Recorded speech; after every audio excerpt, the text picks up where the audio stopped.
Ողջունում եմ բոլոր մարդկանց, մանավանդ նրանց, ովքեր միայն իրենց հայտնի պատճառներով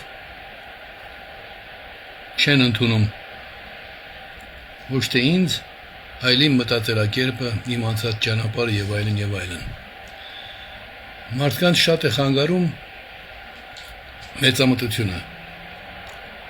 Երբեմն իրենց թվում է, թե դա առողջ բանականություն է, այնինչ ցանկացած մարդ, եթե անաչառ մոտենա երևույթներին, պիտի հիշի, չէ, որ ինքը երեխա է եղել ժամանակին եւ այդ տարիքում շատ բաներ չի հասկացել։ Իսկ հասկանալ սովորելու համար, ասեմ, որպես 70-անց մարդ, որ 70 տարեկանում էլ սովորում է բաներ, որ թվում է, թե պիտի վաղուց իմանայիր։ Ուրեմն երբ այդ մարդիկ մեծամտածած իրենց չիմացության պատճառով, իսկ իմացություն ինչ է նշանակում, առնչվել ծնողների արժեքներին, նրանց իմաստությունը դարձնել քոնը։ Մեզ մոտ դա հիմնականում արվում է հայ առաքելական եկեղեցու միջոցով, հայ առաքելական եկեղեցու ամեն կիրակի տեղի ունեցող պատարակներում ասվում են ամենակարևոր բաները։ Եվ այնտեղ մասնավորապես նշվում է, թե ինչ բացասական բաներ կան, որոնցից պետք է կարողանալ հրաժարվել։ Հիմա ինձնից որպես քաղաքական գործիչ այլ բան է սպասվում, բայց այսօր ուզում եմ բարձ հասարակ մարդկային զրույցի միջոցով կրկին անդրադառնալ կարևորին, հիմնականին։ Գիտեք, ես էլ հաճախ ամենախիստ քննադատական խոսք ասելով եւ անցյալի եւ ներկա իշխանությունների մասին, դինում է պահ, երբ կորցնում եմ անաչառությունս։ Բայց ամենակարևորը եկեք անաչառությունը չկորցնենք ու փորձենք ոչ թե հանդուրժող, այլ ճշմարտությունը որոնող,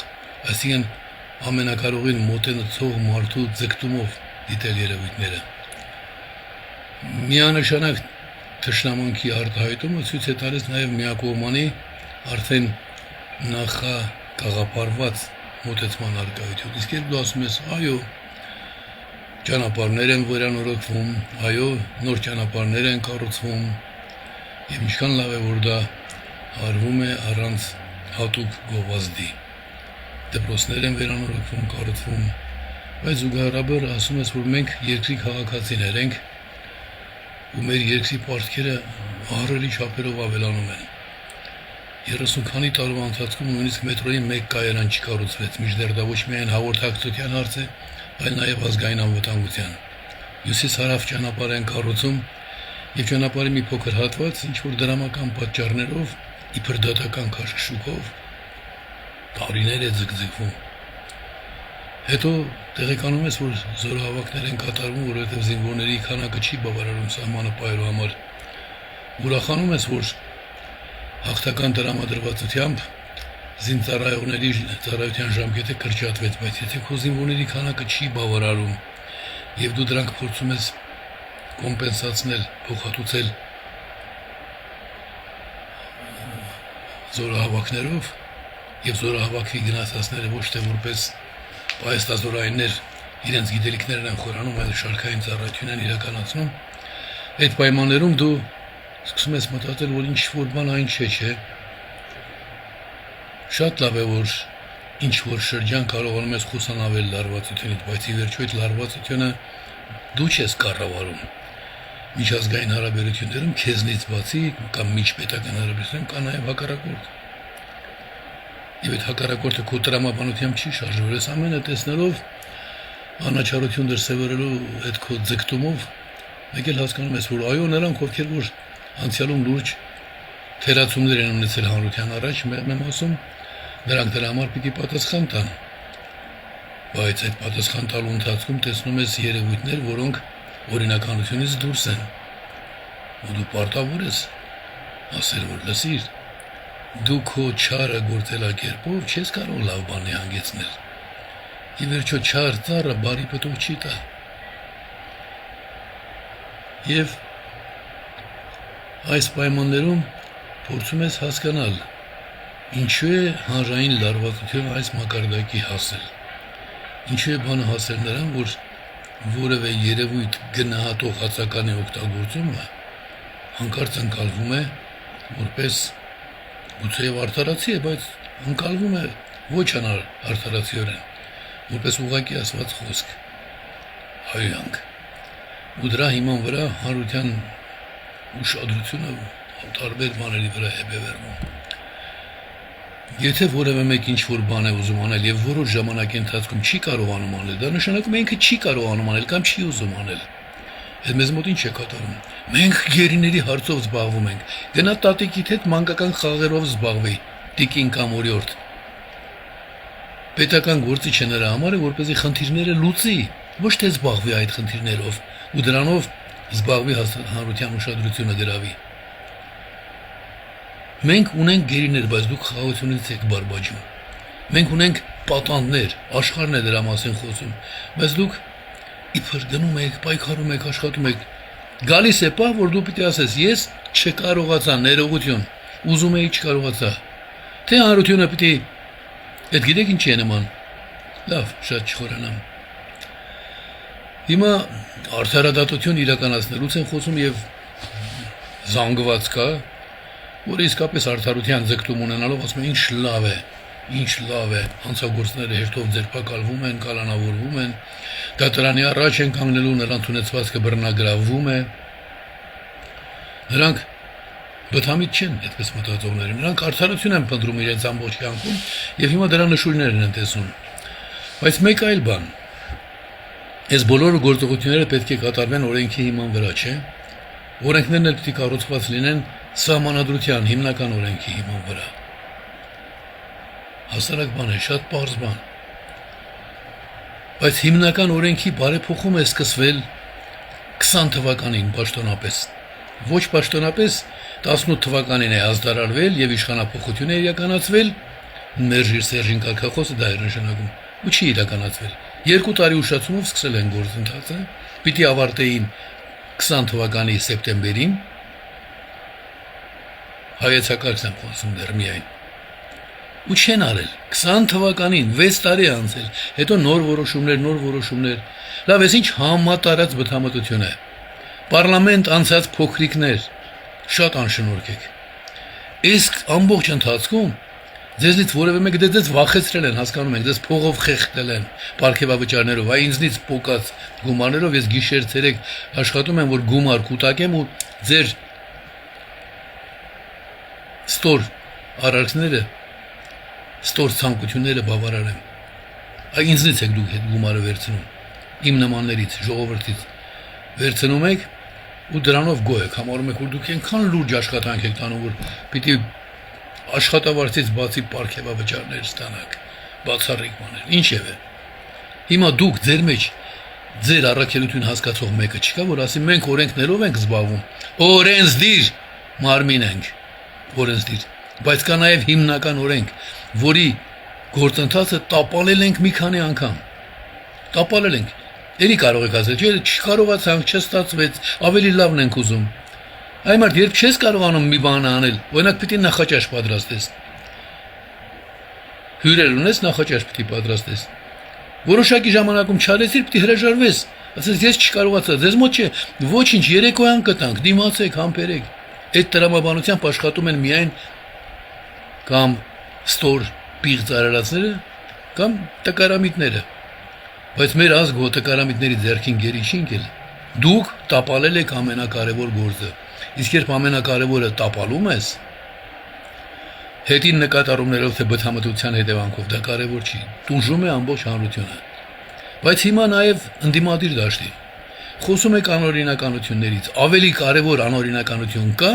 քան ձեր կուսակցությունների մասին սահմանադրական օրենքի խախտումը։ Սահմանադրական օրենքի խախտումը դա համարյա սահմանադրության ուղղակի խախտում է։ Այս ամբողջ ընթացքում ոչ մի ԿՊ-ական հասկանալի է իրենց իշխանությունն է։ Եվ ոչ մի ընդդիմադիր ուժ երբեք չխոսեց այն բանի մասին, որ Նիկոլ Փաշինյանը, արդարադատության նախարարները խախտել են կուսակցությունների մասին սահմանադրական օրենքի 21-րդ հոդվածի 5-րդ կետը։ Ես դա անընդմեջ ասում եմ, նշում եմ փաստեր, 10 անգամ սահմանադրության պատրաստի նախագիծ է տրվել։ Պատրաստի նախագիծ, որը ամեն ինչ պիտի փոխեր մեր երկրում դեպի լավը։ եղած լավն էլ ավելի պիտի լավացնել։ Բայց նույնիսկ այնպես օրինակելի պահված ունեցողները լավագույն դեպքում ինչ որ խանդիկներ դրսևորելով, ասում են դե մերը չի, Հայրիկյանն է արել, Հայրիկյանի անունն էլ առանց անել հայտնի է։ Բայց ես ասում եմ, երբ օրինախախտումներից եք խոսում, ասեք, մենք հասկանում ենք, որ դիմելով ձեզ անհույս գործով ենք զբաղված, որովհետև դուք գլխավոր օրինախախտն եք։ Դուք խախտել եք ժողովրդավարությունը մեր երկրում ապահովագրող կուսակցների մասին սահմանադրական օրենքի 21-րդ հոդվածի 5-րդ կետը 10 անգամից ավելի չեք քննարկել։ Միայն սահմանադրության հարցով 10 անգամ ստացել եք նախագիծ, սահմանադրության վերաբերյալ ոչ հայեցակարգ ունեք, ոչ նախագիծ, անընդմեջ ստում եք, թե արդեն պատրաստ է։ Նշել եք ժամկետները, որոնք խախտել եք, այսինքն այդտեղ եք օրենքները խախտել։ Հիմա էլ լավագույն դեպքում անփութություն դրսևորելով, դա քրեական հանցագործություն է, կամ իշխանության չարաշահմամբ, խախտում եք այն օրենքը եւ այդ օրենքի այն հոդվածը, որը երաշխավորն է Հայաստանում ժողովրդավարության։ Եթե դուք չեք քննարկում ընդդիմադիր քաղաքական ուժից ստացված փաստաթուղթը, քննարկեք մերժեք, բայց չեք կարող մերժել։ Աստվածային падգամների հիման վրա կառուցված իմ սահմանադրության նախագիծը, նախ ես 0-ից չեմ սկսում։ Ես նախկինում գործած սահմանադրության մեջ ոչ այս իսկապես մերժված սահմանադրության, այլ նախկինում գործած սահմանադրությունների մեջ կատարում եմ փոփոխությունների, մոտ մի տասնյակ, եւ դառնում ենք աշխարհի ամենաժողովրդավարական երկիրը։ Էլի պիտի կրկնեմ, որովհետեւ ես օրենսդրական հարցերին վերաբերող հարցերը օրենսդիրի անդամներին պիտի ուղղեմ, որպեսզի իրենք էլ դա զարգացնելով ավելի հիմնավոր դարձնելով ուղղեն իշխանավորներին։ Ելք եք փնտրում, ելքը այդ է, երբ դուք հիմնականով չեք զբաղվում, ինչ ելք։ Զբաղվում եք այս կամ այն քննադատությամբ, մանրապաճեղ հարցերով, լավ է, դրանով էլ պետք է զբաղվել։ Բայց հիմնականը թողած, անունն էլ վրան դրած է, որ ցանկացած բթամիտ հասկանա, հիմնական օրենք։ Երբ հիմնականը թողած զբաղվում ես երկրորդական հարցերով, անցողիկ հարցերով, դու էլ վերածվում ես անցողիկ երևույթի, որից հետո ոչ գործի հիշատակն է մնում կատարված գործի, ոչ էլ մանավանդ եւս այդպես արած կամ չարած մարդկանց անունները։ Այսօր էսպես ոչ հատուկ ընդգծված, բայց եւս մեկ անգամ ուզեցի խոսել իմ հայրենակիցների հետ։ Նրանց հետ, ովքեր որքան էլ որ բթամիտ ձևանան, գիտեմ, որ հայ ազգային կյանքում եւ ոչ միայն հայ, գիտեք, ձևական համեստություններ չանենք։ Մեծագույն քաղաքական, բայց անհատական, ոչ իշխանություն ունենալով, ներդրում ունեցած մարդն է ասում։ Մեծագույն ներդրում ունեցած մարդը։ Կարող եք նշել մեկին, ով ընդհատակյա կազմակերպության ղեկավարների կալանավորումից հետո ոչ միայն նրանց գործը շարունակել է, այլ հասցրել այնպիսի մակարդակի, որ սովետական միության բոլոր ազգերի լավագույն անձինք, դրանք մեծ մասը հերոսներ են իրենց երկրներում, դառնան այդ կազմակերպության անդամ ու աջակից։ Վրաստանում Մերապ Կոստավա, Ուկրաինայում Չորնովիլ, Հորին, Կալինեց, Ստուս, ռուսներ, Բուկովսկի, Սարտակով, Բուտչենկով, անուններ կարող եմ նշել։ Կարող եք նշել մեկին, ում պաշտպանությամբ հանդես է եկել համաշխարհային դեմք, երբ այդ մարդը ընդամենը 25 տարեկան է եղել։ Գիտեք որևէ հայ գործչի, ում 26-27 տարեկանի մասին գիրք է գրված ու տպագրվել Լոնդոնում։ Կարող եք ցանկացած մտնել համացանց եւ գտնել Военно-пленный секретарь Повесть Ապարույրի Հայրիկյանը։ Գիտեք մեկին, որ ազգային ազատագրական պայքար առաջնորդելիս 5 անգամ կալանավորվել է ու դատվել։ 5 անգամ։ Գիտեք սովետական միությունից մեկին, ում իր գործունեության համար Ռոյտերը 87 թվականին հայտարարում էր Հայրիկյանը սովետական միության ամենահեղինակավոր այլախոհն է։ Ում արտաքսել են ոչ թե Եվրոպա, այլ հատուկ ձեռնակապերով, հատուկ օթանավով Եթովպիա։ Գիտեք մեկին, որը ընդամենը 2 տարի հետո ստիպել է հետ գալ, որ իրեն հետ թույլ տան գալ։ Գիտեք մեկին, որ Ամերիկայի նախագահից անմիջականորեն Բուշից հրավեր է ստացել աշխատելու մարդու իրավունքների հանձնաժողովում, որպես Ամերիկայի ներկայացուցիչ, ՄԱԿ-ի մարդու իրավունքների հանձնաժողովում, ով ասել է շատ շնորհակալ եմ, բայց ես Հայաստանում անելիք ունեմ։ Գիտեք մեկին, որ գլխավորել է համանդրական բարեփոխումների հանձնաժողովը եւ առաջին խայտարակ համանդրությունը ինչ որ չափով կարգի է բերել, ինչ որ չափով։ Գիտեք մեկին, որ գրել է բանաստեղծություններ անկախության եւ ազատության վերաբերյալ սովետի տարիներին, ընդդեմ սովետի, կամ ինչպես Ռաֆայել Համբարձումյանն էր։ Գիտեք մեկին, որ երգեր է գրել ազատության վերաբերյալ,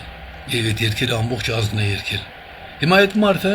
բան ու գործ թողած այսօր զբաղվում է իր տունը հյուրանոցի վերածելով, որ կարողանա ձեր այդ սիրված կամ չսիրված ղեկավարի 700 անգամ 70,000% թանկացրած գույքահարկը փակել։ Փոխանակ նստի եւ գրի իր գրքերի շարունակությունները ազատության ճանապարհի բանտերում։ Բացառիկ գործ է, 2 հատորը գրել եմ, եւս 2-ը պիտի գրեմ, ձգձգվում է, այսպեսի նաեւ կենցաղային գործերի պատճառով։ Հիմա այդ մարդը ձեզ ասում է, լսեք, զբաղվենք բոլորս ամենակարևորով։ Ընտրություններին էիք սպասում, ձեզ կոտորում էիք, թե վայ, հիմա տեսեք ինչ ենք անելու, գալու ենք իշխանության, 1% էլ չհավաքեցիք։ Շատ ուժեր, հենց այդպես մեծամտաբար։ Եկել ինձ էին առաջարկում դարձիր վարչապետի տեխնատու, ասում լսեք,